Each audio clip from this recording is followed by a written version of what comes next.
Sejam bem-vindos a mais um vídeo aqui no canal Cicobi Nossa Cop. Eu sou a Alexandra Maia e o tema de hoje é comunicação e cooperativismo. E para conversar conosco sobre esse assunto, estamos aqui com o Pedro Seixas, treinador de comunicação e alta performance, empresário e diretor do Grupo Seixas.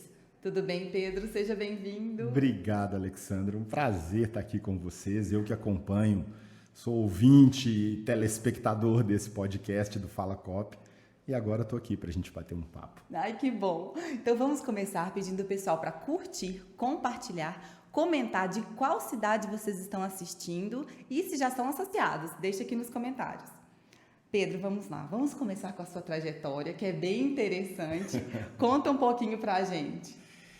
A minha trajetória, ela é curiosa mesmo, porque eu já fiz de tudo um pouco até cair dentro da comunicação. Apesar de ter nascido em uma casa de comunicadores, de faladores, por exemplo, lá em casa, minha mãe locutora e apresentadora, Beth Seixas. Meu pai, o Ricardo, mais conhecido como Bambam, trabalhou durante 40 anos como cinegrafista, diretor de fotografia. Então, meu pai ficava na parte visual e a minha mãe na parte da locução e da apresentação. Minha mãe apresentou telejornal, trabalhou em quase todas as rádios em Belo Horizonte. E desde quando eu nasci em 81, minha mãe já estava no rádio. Mentira! Quando eu nasci, quase que eu nasci no Iraque. Oi? Como assim? Em 1979, minha mãe e meu pai receberam uma proposta para ir trabalhar na Mendes Júnior. A Mendes Júnior estava construindo uma ferrovia no deserto que ligava Bagdá à Síria, alguma coisa assim. Então a Mendes Júnior levou mais de 2.000 brasileiros, trabalhadores, desde pedreiros e engenheiros, e também tinha Colégio Pitágoras. Na época eles montaram um acampamento no deserto. Barracas gigantescas, quem tinha filho podia levar filho e tal. E minha mãe e meu pai, até então mais ou menos recém-casados, foram. Minha mãe trabalhava na época na Globo, meu pai também, e foram para o Iraque. E trabalhando como jornalistas, fotografando a obra, fazendo jornal, isso em 1980, 79 para 80. E eu fui concebido, confeccionado no deserto do Iraque. Com 7 meses, 7 para 8 meses, minha mãe falou: quero ter meu filho no Brasil, meu filho vai ser filho de Saddam Hussein, você tá doido? Nem pensar, quero ter meu filho no Brasil. E aí a Mendes Júnior falou: não, Beth, nós vamos registrar na Embaixada Brasileira, e vai ser brasileiro e tal, eu quero ter meu filho no Brasil. E aí minha mãe voltou com meu pai para o Brasil, nasci em Belo Horizonte, sou belo-horizontino. Grávida de barrigão, ela voltou. Voltou com 7 meses. Teve que convencer a companhia aérea, não queria deixar ela embarcar e tal, não sei o quê, enfim. Depois você pode convidá-la, que ela tem ótimas histórias também. E aí, enfim, aí minha mãe voltou para o Brasil, continuou trabalhando como locutora e tal, e eu, filho mais velho, lá em casa são 3, Pedro, João e Caio. E minha mãe, às vezes, me levava para os estúdios, me levava para as rádios, para a TV, eu no Bebê Conforto, e minha mãe lá fazendo locução e tal. Beleza, aí o tempo foi passando lá em casa sempre, né? Minha avó gostava de cantar, falava muito, era uma casa de faladores. Eu tenho um tio que é dublador, Márcio Seixas, mora no Rio de Janeiro. Ele é que faz aquela voz, versão brasileira, Herbert Richards. Maravilhosa, por sinal. Então, assim, sempre foi uma casa, né, da comunicação. Porém, eu não tinha muito esse viés, eu não tinha muito essa inclinação. Então, eu já tentei ser jogador de futebol até os 15 anos, quase que eu dei certo, mas acho que eu não tinha muita habilidade para isso. Aí parei de jogar futebol, depois fui trabalhar em um restaurante, fui ser catador de prato na praça de alimentação do Diamond Mall, Shopping Diamond. Depois virei cozinheiro, ajudante de cozinheiro, nunca consegui ser chefe de cozinha. E aí, paralelo a isso, minha mãe montou a escola em 1995, a Escola para Locutores Beth Seixas. Dava curso de locução e oratória, e fala em público. Era só minha mãe como professora. E aí eu fui para ajudá-la trabalhando de office boy, gravando a turma. Eu lembro que era um rolo, eram 2 rolos assim, a gente gravava os alunos, não tinha computador, não tinha nada disso. E aí eu gravava no rolo, mesa de som, fazia uma bagunça, confusão, achava que tinha gravado, não gravava, mandava o aluno voltar, era uma loucura. E aí eu sempre convivendo com isso. E aí, beleza, o tempo foi passando e tal. Um belo dia, eu recebi um convite para trabalhar na Rádio 98 FM, aqui de Belo Horizonte. O Mário Alasca, na época, foi chamado, que era um grande amigo meu, foi aluno na escola, e foi chamado para produzir um programa chamado 98 Futebol Clube. E esse programa, ele precisava ter um representante do América, um representante do Atlético e um do Cruzeiro. E aí o Mário me convidou, mas eu acredito que ele tenha me convidado porque eu torço pro América, por incrível que pareça. E eu só tenho 42 anos de vida. Geralmente torcedores do América têm mais de 80. E eu acho que ele não me chamou pelo meu talento vocal, é só porque assim, cara, eu não conheço nenhum americano, vai lá. E geralmente o americano só fala 2 minutos nos programas, porque não tem o que falar. E aí eu fui fazer parte desse programa. E foi um sucesso, foi muito legal. Eu estava na escola com a minha mãe, dando uma força. A rádio era de noite, o dia inteiro eu trabalhando na escola. E aí depois eu recebi uma proposta para trabalhar no Silicone Show, que aí já era um programa maior, no horário nobre do rádio, era de 10 ao meio-dia. E comecei fazendo o programa com a Caiete e o Gilbert. Depois a Caiete saiu e entrou a Naila Brizardi, figuraça também. E no programa, a gente fazendo aquela bagunça todo, programa de muito sucesso, era a época do Orkut ainda, não tinha Facebook, Instagram não existia, era comunidade no Orkut. Verdade. Deve ter uma galera que está vendo, ouvindo esse podcast que nem tinha nascido na época do Orkut. É verdade. E aí, Alexandra, o programa foi um sucesso e nós montamos uma peça de teatro. Aí eu fui para o teatro. Fui fazer teatro com a Naila, a peça era Amar é uma Comédia. Nós fazíamos um casal ali em alto mar, o barco se perde, uma peça muito engraçada. Fiquei 2 anos no teatro. E aí a escola, paralela a isso, a escola começou a crescer. Os treinamentos, os cursos começaram a crescer. E eu comecei a dar aula. E não tinha a menor pretensão, não achava que levava jeito para a coisa. Eu gostava mais de ficar no administrativo, nos bastidores. Foi a época da saída da sócia da minha mãe, e aí eu assumi mesmo o administrativo, também sem ter noção nenhuma. E aí eu perguntava para os meus amigos empresários, cara, como é que você faz um fluxo de caixa? Segue essa planilha aqui e tal. Só que eu fui dando aula também, às vezes um professor faltava, minha mãe, vai, assiste uma aula minha, vê como é que é, você vai dar essa aula, a próxima aula e tal. E aí eu comecei a dar aula de locução. Legal. Eu trabalhava com a galera essa parte mais da voz, né? Então não trabalhava a imagem. Minha mãe dava aula de oratória, fala em público e tal, aula de apresentação em TV, a gente atendeu muitos jornalistas, repórteres, e eu ficava mais nessa parte da locução. E depois eu fui me aprimorando, eu fui vendo que a coisa estava dando certo, e aí eu foquei mais nessa parte dos treinamentos. Aí, tanto que hoje dificilmente eu apresento um evento ou outro por opção mesmo, porque eu quero focar mais no desenvolvimento. Aí eu fui estudando muitas coisas e aí entrei mais para esse desenvolvimento profissional e alta performance, e postura, e comunicação, e liderança, e vendas. Aí eu fui entrando nesse meio e estou aqui até hoje. Que bom. E a vida foi te conduzindo, né, Pedro? Foi me conduzindo. Mas eu costumo dizer, Alexandra, assim, eu não sou muito a favor dessa música do Zeca Pagodinho, Deixa a Vida Me Levar. Uhum.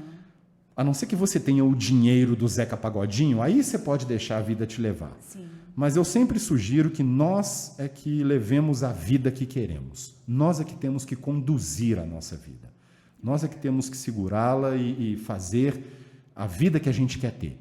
Para isso vai exigir sacrifício, para isso vai exigir muito empenho, para isso vai exigir comunicação. É verdade. Porque você não vence sozinho, você vai precisar de pessoas. É verdade. E a comunicação te conecta.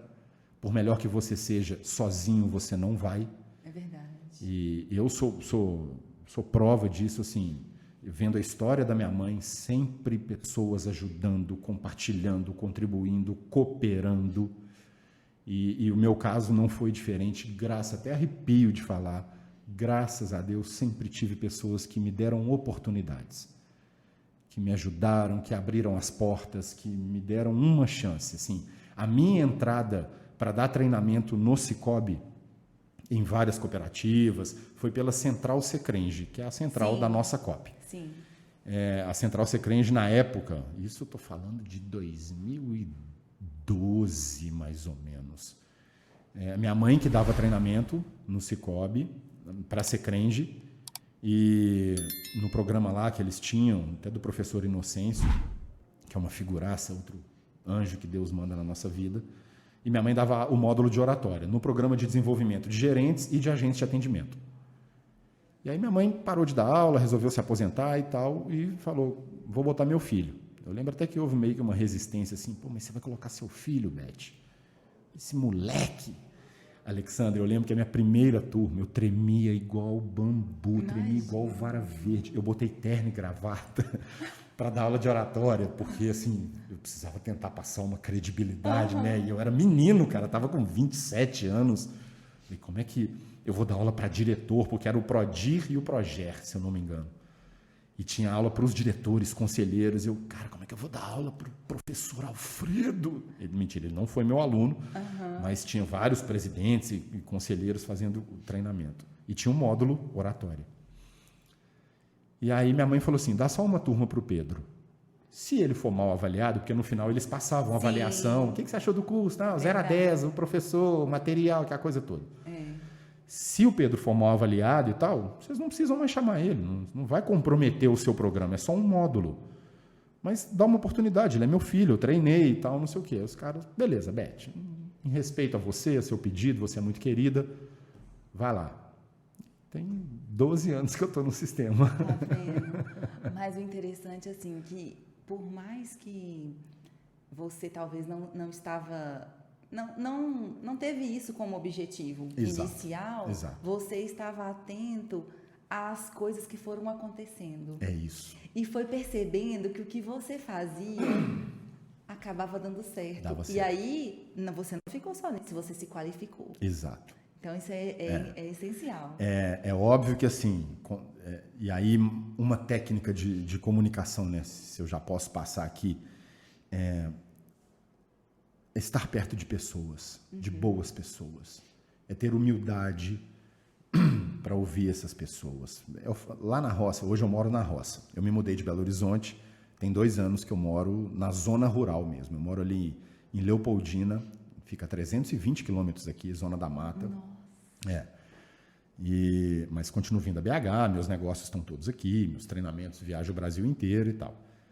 Mas lá na roça eles falam assim, anda com os bons que você fica melhor. É verdade. E isso eu aprendi com a minha mãe e meu pai. A vida inteira e prestando atenção nas pessoas e vendo os locutores falando, os professores falando, os palestrantes, amigos da minha mãe, do meu pai, e diretores, e eu olhando, beleza, esse cara faz assim, esse cara faz assado.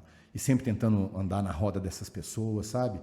Então, assim, eu acredito que Deus foi muito generoso comigo, mas, ao mesmo tempo, eu fui agarrando essas oportunidades. Verdade. Porque, por mais que você tenha talento, muitos podem falar, Pedro, mas você tem uma voz e tal, não sei o quê. Talento não é nada sem disciplina, sem esforço, sem dedicação. De nada adianta sua aptidão, de nada adianta seu dom, se você não souber trabalhá-lo. Então, essa é a mensagem que eu passo. Qualquer pessoa pode se comunicar bem. Qualquer pessoa pode se comunicar bem. A que fala, que acha que tem voz de taquara rachada, a que acha que é tímida, a que acha que é travada, qualquer pessoa. Mas para isso tem que haver interesse, dedicação. Você tem que se interessar. Prioridade. Quando eu coloquei a comunicação como prioridade na minha vida, quando eu coloquei o trabalho, a entrega, o comprometimento, foi dando certo e vem dando certo. Fácil? Não é. Mas é possível. Que bom, muito legal. Que trajetória, né? E Pedro, como que você avalia quão importante é a comunicação atualmente? Eu te devolvo fazendo a seguinte pergunta. O quão importante é para você respirar? Essencial. A comunicação é essencial, Alexandra. Comunicação é vida. Comunicação conecta. Comunicação é a ponte, é o elo. Comunicação é o que transmite a sua emoção, os seus sentimentos, é o que impacta, é o que afasta. Verdade. E aí, quando você tem esse domínio, você estrategicamente vai usar a comunicação até para afastar, porque tem um bando de gente mala que ninguém merece conviver, então você tem que, até para afastar essas pessoas, você tem que ter técnica para comunicar, senão elas colam em você igual chiclete. Entendi. Né? Então, comunicação é essencial, é fundamental. E eu não falo só para quem, né, trabalha, quem é agente de atendimento, quem é gerente, quem é vendedor, quem é diretor, quem é presidente, não. Para você existir. Nós estamos falando de cooperativismo, a gente está dentro de uma cooperativa. A comunicação, ela é o pilar, ela é a base para haver cooperação. É verdade. Então, eu não vou nem dizer que eu sou suspeito para falar, porque isso é algo muito óbvio. O único ponto que as pessoas precisam prestar atenção é que muita gente acha que comunicar é fácil. Todo mundo comunica. Que comunicar é só abrir a boca e falar. Só que está muito longe disso. Quando você tem técnica, quando você tem conhecimento das ferramentas, das possibilidades que você pode ter com a comunicação, você bate suas metas, você conquista o amor da sua vida, você se relaciona, você faz amigos, e você se torna aquilo que você deseja ser. Então, eu vejo, graças a Deus, eu vejo cada vez mais as empresas, principalmente as cooperativas, cada vez mais investindo em treinamentos e capacitação e setores de comunicação. Veja a nossa COP, por exemplo. Hoje a cooperativa tem um setor de comunicação e marketing. O que está acontecendo aqui é um setor responsável por isso, é a comunicação e marketing da nossa COP. Isso é profissionalismo. E automaticamente não é à toa o sucesso que a nossa COP tem no mercado. Né? Então, comuniquem-se bem. É essencial, né, Pedro? E, bom, e atualmente, né, com esse volume grande de informações que a gente tem, e redes sociais e tudo, eu queria que você falasse para a gente quais os principais problemas de comunicação nos diversos meios, mas na linguagem escrita. Na linguagem escrita. Ai, é tanta coisa divertida, cada atrocidade, cada misericórdia. A linguagem escrita, a gente tem que entender o contexto que nós estamos, né? A modernidade das ferramentas de comunicação. Acontece que isso não pode ser justificativa para que você se comunique mal. E a gente vai pegando vícios e hábitos de coisas erradas e vamos normalizando essas coisas. E vamos replicando. E replicando, e divulgando, e repassando, e vamos achando que isso é normal. Então, assim, eu, por exemplo, eu tenho o hábito de não abreviar nenhum tipo de mensagem que seja de WhatsApp. Eu não escrevo VC, eu não escrevo PQ. Eu escrevo você com acento, eu escrevo porquê, eu não escrevo beleza, BLZ, eu escrevo beleza. Então, assim, por quê? Para me obrigar, porque, aliás, a gente já praticamente não escreve mais, né? Papel, lápis, caneta, a gente digita. Verdade. Ou no computador, ou com os dedos na tela do telefone. É verdade. Então, nós estamos perdendo o hábito de redigir, de escrever. Exato. Isso é muito ruim até para o cérebro, para a cognição. Com certeza. Então, e aí as pessoas vão normalizando isso, achando que posso escrever de qualquer jeito porque eu estou no WhatsApp. Ou começam a colocar os corretores e muitas vezes o corretor te derruba. Né? Você escreve uma palavra, sai outra, você já enviou, e aí a pessoa... O que é que você escreveu? Você, não era isso que eu queria escrever. Então, assim, já vai dando aquela dupla interpretação. E aí, falando profissionalmente, né? Vamos trazer para o cenário profissional. Pessoal, principalmente você que atende cliente, você que atende cooperado, que atende associado, que se relaciona com o seu superior, com o seu chefe, com o seu líder, preste atenção na comunicação que você escreve. Cuidado com a quantidade de vírgula, cuidado com a quantidade de exclamação. Gente, exclamação não é amendoim que você pode ficar comendo 40 de uma vez. Parece que a pessoa está nervosa quando ela coloca tanto de exclamação. Ou então ela está feliz na quinta última elemento da casa periódica de não sei o quê. Cara, ela manda, bom dia, senhor Pedro, 200 exclamações. Como vai? 3 interrogações. Minha nossa senhora. Outra coisa, os emojis, os iconezinhos, as figurinhas. Galera, comunicação profissional não cabe isso.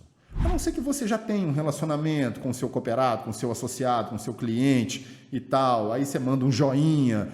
Beleza, mas aí você tem que ter uma sensibilidade muito grande para saber a hora de usar, como usar isso. O problema é que as pessoas vão ficando sem noção, Alexandra, porque elas acham que estão conversando com um associado como se estivesse conversando com um amigo dela, com a irmã dela, com o marido dela. E não é. Ah, mas o Pedro é jovem, o Pedro é isso. Beleza, mas você precisa entender primeiro o contexto que você está inserido, qual é o seu objetivo com aquela comunicação. E, de alguma forma, não se esquecer, você representa uma instituição, você representa uma empresa.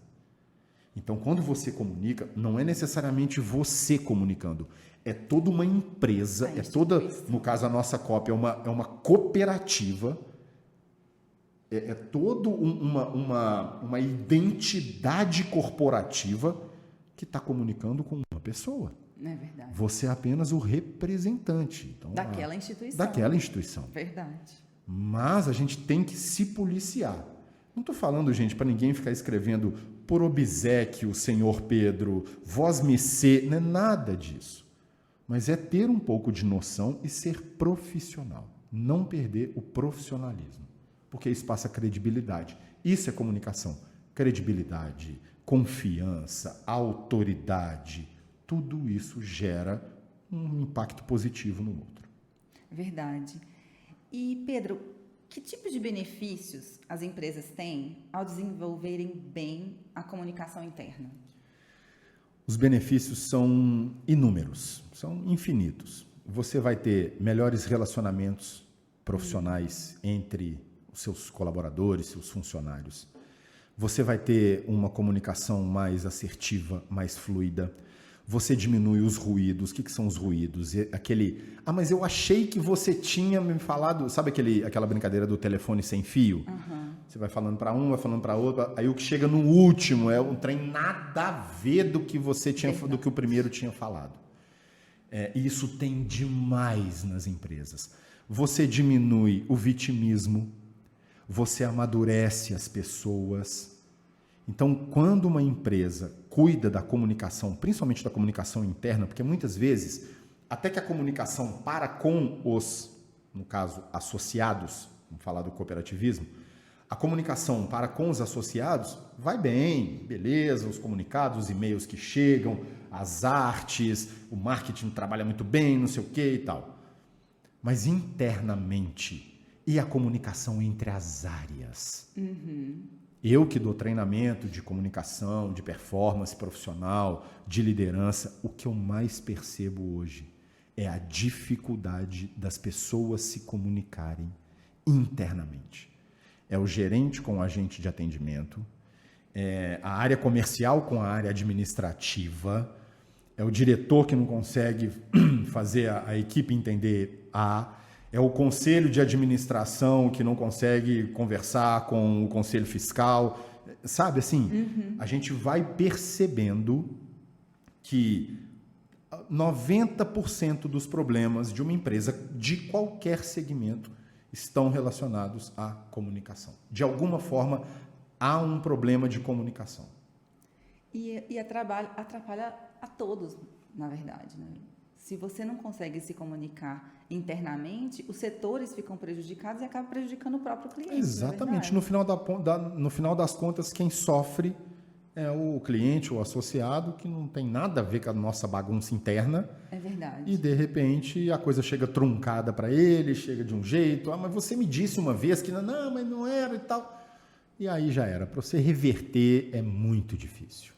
Pois é. E ainda sobre esse assunto, quais são os grandes desafios na implantação de uma comunicação eficiente nas empresas?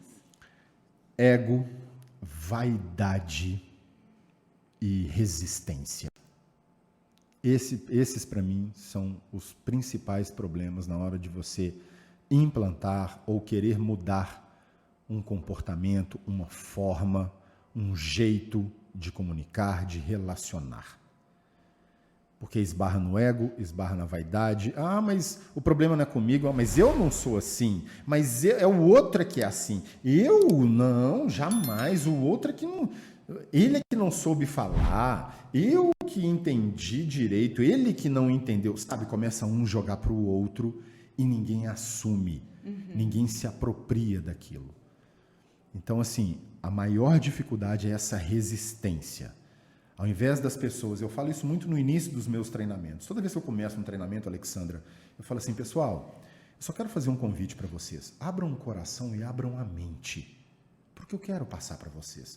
Eu não sou dono da verdade. Eu não estou aqui para ficar ditando regra. Eu não quero ficar na prepotência de falar que você é isso e aquilo. Não. Mas eu vim aqui para provocar. Para trazer uma outra visão. Para fazer com que você tenha coragem de olhar para dentro, porque a mudança começa na gente. Exatamente. A comunicação, primeiro ela é interna. É a comunicação comigo. Como é que eu estou conversando internamente? Como é que eu falo comigo mesmo? Eu estou me entendendo? Eu entendo esses sentimentos. Por que é que eu estou sentindo isso? Por que é que eu não estou conseguindo conversar com a Alexandra? Por que eu não gosto da Alexandra? E muitas vezes, na maior parte das vezes, o problema está em mim, não está no outro. É verdade. Mas a dificuldade de reconhecer isso é muito grande. Eu tenho um sócio, Eloy Oliveira, parceiraço. Ele era um dos prestadores de serviço, ele era um dos professores, na época que minha mãe ainda estava na empresa. Que legal. E ele se tornou sócio. Convidei ele para ser sócio. E de lá para cá, a gente transformou a empresa, virou Grupo Seixas. Ele é um cara que veio para somar e sou muito grato a ele. O Eloy entrou em 2017, então nós temos 6 anos de sociedade. Nunca tivemos um arranca-rabo, nunca tivemos um pau quebrando, nunca tivemos algo que ultrapassasse a civilidade. Já tivemos pontos de vista diferentes, mas, ora, lógico, e é saudável? Sim. Senão, para que eu tenho sócio? Para que ele tem sócio? Exato, as pessoas são diferentes, os pontos de vista são distintos. Então, não é fácil, é claro que não é, porque muitas vezes a gente quer que seja do nosso jeito. Muitas vezes, cara, isso a gente vive em casamento, isso a gente vive em relacionamento. Todos os dias. Quantos relacionamentos acabam por causa da comunicação, Alexandra? Porque um não quer ceder, porque um não quer reconhecer, porque ele quer impor, porque ele quer colocar do jeito dele, porque tem que ser assim. E comunicação, ela é uma via de mão dupla. Muitas vezes eu vou ceder para que você faça, para que seja, e outras vezes você vai ceder para que eu aconteça, para que eu brilhe, para que eu faça. Por isso que eu digo que está relacionado ao ego e à vaidade. Cara, é tão assim, é tão claro, mas as pessoas não enxergam.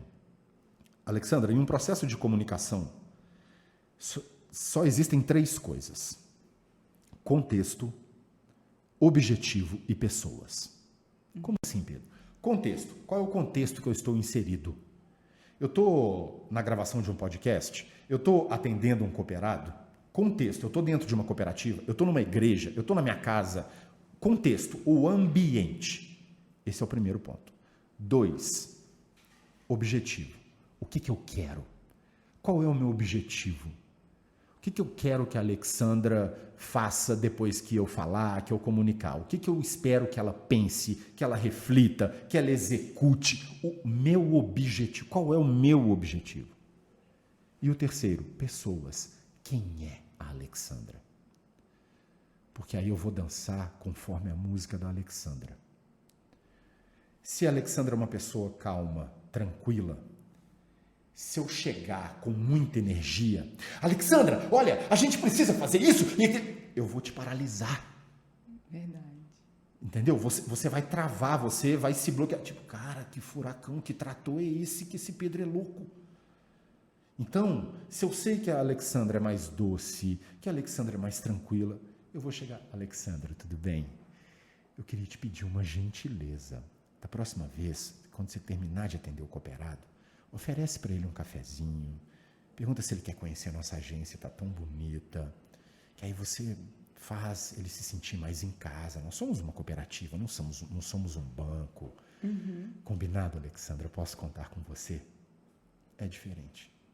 E alcança o objetivo. E eu chego, o importante é o objetivo, cara. As pessoas esquecem do objetivo. E aí elas param em pessoas. Porque aí é que entra. Você me perguntou, qual o maior problema? Aí entra a picuinha. Ai, eu não gosto da Alexandra. Ai, pra ela eu não vou fazer. Ai, não sei o quê. Cara, aí você entra nessa picuinha, você entra na imaturidade. Entende? E imaturidade não tem a ver com idade. Não tem. Não tem nada, porque eu conheço pessoas de 50 anos que parecem jovens de 12. Verdade. E conheço adolescentes de 15, 16 que você fala, caramba, que menino maduro. Tem razão. Então não tem nada a ver com idade, tem a ver com comportamento e mentalidade. É verdade. E aí as pessoas ficam, cada um querendo do seu jeito e param em pessoas. E se esquece do objetivo. Então, quando as pessoas entendem que nós precisamos prestar atenção no contexto, prestar atenção no meu objetivo, o que eu quero e com quem eu estou falando, qual é a característica, qual é a personalidade. Eu, por exemplo, sou um cara com mais energia, sou um cara mais objetivo, um cara mais impaciente por natureza. Se você quer alguma coisa comigo e tal... Quanto mais objetividade, quanto mais assim, Pedrão, é o seguinte, nós vamos gravar o podcast, 2 horas, tá, beleza, eu vou chegar aqui. Agora se você ficar, oi Pedro, bom dia. Aí você espera eu mandar. Cara, você perguntou da história, eu vou ter que voltar nessa. Eu esqueci de falar. Gente, pelo amor de Deus, você que nos assiste. Você trabalha, e aí você vai atender um cliente, um cooperado. Se você quer conversar comigo, tente resolver isso no máximo em 2 caixas de conversa. Presta atenção. Você pega o WhatsApp corporativo da sua cooperativa e vai. Olá, Pedro, bom dia. Aqui quem está falando é a Alexandra, tudo bem? Enter. Já na sequência já manda. Estou entrando em contato para saber se você recebeu o contrato do consórcio que nós efetivamos, aquele consórcio de 700 mil que você fez conosco e quero saber se tem alguma dúvida e tal, se você já assinou. Assim que puder, me retorne, por favor. Acabou. Mas o que o bonitinho faz? Olá, Pedro, bom dia.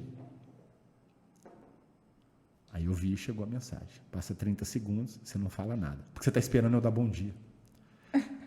Aí eu, bom dia, Alexandra. Aí você manda, tudo bem? Aí eu, tudo bem, Alexandra. Pedro, você está podendo falar? Cara, aí você já me matou. Entendeu? Então, assim, e isso até no seu ambiente de trabalho. Vocês que conversam pelo Teams ou sei lá que plataforma que vocês estão usando internamente. Gente, vai conversar com um colega de trabalho. Seja objetivo. Aí eu entendo que assim, é o primeiro contato que você está fazendo comigo, seja de manhã ou de tarde, beleza. Boa tarde, Pedro. Você pode me enviar não sei o quê? E já manda. Agora, você já falou comigo de manhã. Bom dia, Pedro, tudo bem? Não sei o quê. Aí você vai falar comigo de tarde de novo. Boa tarde, Pedro. Cara, não precisa ficar me cumprimentando 24 horas. Você já falou comigo o dia inteiro. Vamos ganhar tempo, Brasil. Seu objetivo, Vamos Nossa, mas você é muito grosso. Cara, não é ser grosso. A gente tem uma vida corrida. Verdade. Então, assim, se eu estou com o meu colega de trabalho conversando internamente, cara, eu não vou mandar bom dia, Pedro, e esperar que eu responda bom dia, Alexandra. Como foi a sua noite hoje, meu amigo? Fala o que você quer logo. Eu estou agarrado. Entendeu? Isso é comunicação assertiva. É chegar no seu objetivo. É fazer com que o outro entenda o que você quer e ele vai fazer o que precisa ser feito. E como você falou, olhar o contexto. Porque o contexto são amigos, é o ambiente corporativo, né? E ter essa diferença na comunicação. E com quem eu estou falando. Exatamente. Eu estou falando com o meu presidente, eu estou falando com a, sei lá, a agente de atendimento, eu estou falando com a minha associada. Cara, com quem eu estou falando? E como é esse associado? Ah, é um produtor rural, ele é mais simples e tal, não sei o quê. Ótimo, eu vou tentar uma comunicação mais simples possível. Aí eu começo com aqueles nomes difíceis e não sei o quê, que o senhor vai ter que pagar uma TAC, de um TEC, do troque, do quê, do não sei o quê, do PQP. Cara, o cara não entende isso. Então, assim, traduz para mim. O cooperativismo, por exemplo, ele tem termos que só quem é cooperativista entende. Só quem está dentro de uma cooperativa de crédito, instituição financeira cooperativa, Ele entende. Então, muitas vezes, você precisa traduzir para o novo associado ou para quem é associado. Eu falo isso nos treinamentos. Pessoal, eu entendo, nós tratamos como sobras. Né? Todo cooperado, ao final do exercício, geralmente, as cooperativas em assembleia decidem distribuir sobras. Quanto que nós vamos? 5 milhões, 2 milhões, 1 milhão, e vamos distribuir sobras de acordo com o relacionamento de cada cooperado. Ok. Só que se eu estou associando um novo cooperado, se eu já chego de cara e falo assim, Alexandra, você vai ter direito a sobras. O que você entende por sobra? O resto. Exatamente. É o que ninguém quer. É o que sobrou. Há um certo. Então você tem que educar. Aí você tem que comunicar. Não é informação é diferente de comunicação. Eu informo, você tem direito a sobras. Eu te informei, certo? Você entendeu quem não é cooperativa, quem não é de cooperativa? Verdade. Entende? Não entende. Sobra, Pedro. O que é sobra? Porque o mundo inteiro, a vida inteira, falou lucro. Então você traduz. Olha, Alexandra, você que está entrando agora para a nossa COP, aqui, além dos inúmeros benefícios que eu já te falei, tem um que é incrível, que a gente distribui as sobras. Sobras, Alexandra, ela nada mais são que o lucro que a cooperativa tem. Os resultados. Os resultados. Só que nós tratamos como sobra. Isso. Então, no final do período, a gente vê quanto que ganhou, quanto que gastou. Sobrou um bom dinheiro, todos os nossos cooperados, inclusive você que está entrando agora para a nossa COP, vai receber ou na sua conta capital ou na sua conta corrente, aí é de acordo com o que a Assembleia vai aprovar. Inclusive, você também vai poder acompanhar as decisões da Assembleia. Verdade. Pronto, eu entendi o que é sobra agora. E uma comunicação assertiva. Beleza. Verdade. Ô Pedro, e como é que a cultura empresarial afeta a comunicação e o clima organizacional das empresas? A cultura é o nosso DNA, é o nosso jeito de fazer as coisas. O que é a cultura de uma empresa? É como ela faz as coisas, é o jeito dela fazer as coisas. Então, se as pessoas que trabalham nesta empresa não estão alinhadas com essa cultura, elas vão ter muita dificuldade. E a empresa terá dificuldade também de fazer com que essas pessoas produzam, se desenvolvam. Há pouco tempo atrás, eu estava trocando mensagem com uma ex-aluna minha, e ela estava meio que desabafando, porque eu tinha feito um stories no meu Instagram, e eu gosto muito de provocar no meu Instagram, eu ponho muita provocação para a galera, deixa o povo meio irritado até. Mas com o objetivo, né, de falar, acorda para a vida, meu filho. E aí ela mandou, não lembro o que era o tema, mas ela falou assim, Pedro, porque aqui na minha empresa, eu queria que as coisas fossem diferentes, porque as pessoas, não sei o que. Eu falei, olha, você tem duas opções. Ou você monta uma empresa para você, e aí você vai colocar as coisas como você quer. Ou você se adapta à empresa que você está, caso você esteja precisando do emprego e do dinheiro. Muito simples. Porque cada empresa já tem a sua cultura. A cultura não é algo que a gente... vamos mudar a nossa cultura agora. Não. Isso é algo que vem há anos, e vem passando pelas lideranças, pela forma... E muitas vezes troca-se as lideranças, mas a cultura ainda continua a mesma. Continua, verdade. Continua a mesma, porque isso está impregnado. Essa forma de se relacionar, a forma de fazer negócios, a forma de comunicar é cultural daquela empresa. E cada empresa tem uma cultura diferente. Cabe a você, colaborador, ou participante, ou até o associado, entender se isso realmente está alinhado com a sua cultura, com os seus valores, e aí vai dar tudo certo.